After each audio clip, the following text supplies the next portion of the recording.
Here to share some tips on emotion from neuroscientist Dr. Lisa Feldman-Barrett. Listening to her on a podcast, she's coming out with a new book actually. She had her previous book, How Emotions Are Made, earlier. A bit hard to read, to be honest, even for a psychologist, but still very interesting concept. I might reread it actually. So her research is pretty much showing that there are no basic emotions. You know how you probably heard of, there's the universal emotions of sadness, anger, disgust, etc.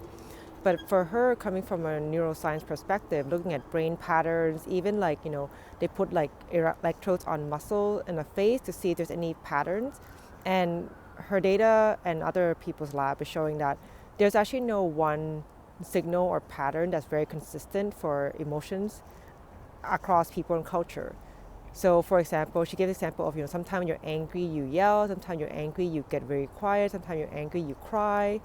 So, we have this kind of stereotype of what emotions should be or look like, but it's actually very learned, and different signals in our body can actually mean different things. So, actually, this should be an empowering message because earlier I was giving a guest lecture to some undergrad students in management on interviewing, and I talked to my colleague and friend, Dr. Amanda Tobe, who's an interview anxiety expert, and she was sharing data on how if you think about the physiology of anxiety and nervousness, so a lot of people feel nervous or anxious going into an interview, the body actually has pretty much the same exact signals, like the same breath pattern, sweaty palms, heart racing.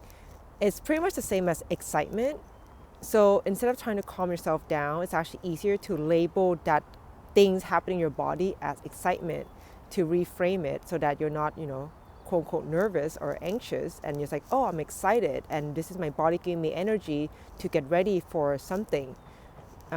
Because even Dr. Feldman-Barrett says that emotions and kind of a lot of human body system is really about metabolic allocation.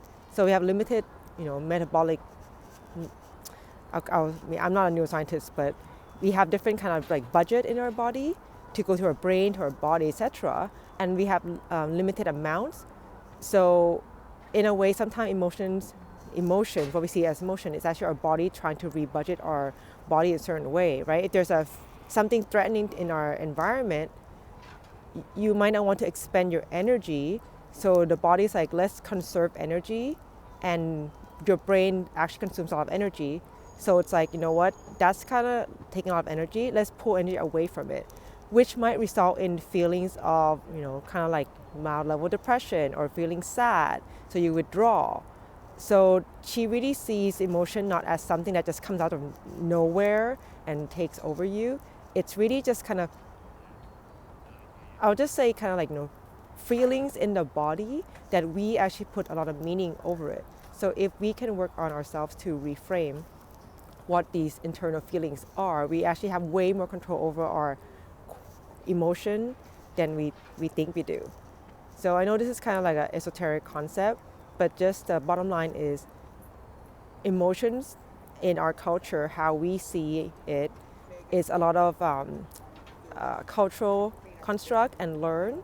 So if we can relearn that or choose something different, like, my heart is racing, and that doesn't have to automatically mean anxiousness, right? Just notice my heart is racing, and that's it, and let it stop there. And then you can choose what actions you want to do or take that will help you get closer to the life you want to live, or the values you want to live, or things that are going to be actually more productive in the situation. So it's about, to me, it's a message of empowerment, that you don't have to succumb to these emotions that are coming up within you. They are just bodily functions, and you don't even have to succumb to the thoughts that come with them. There are just sounds in your brain, and you, who's kind of separate from all this brain neuron firing and stomach and heart and internal system moving, you can choose what you want to do and be in your life.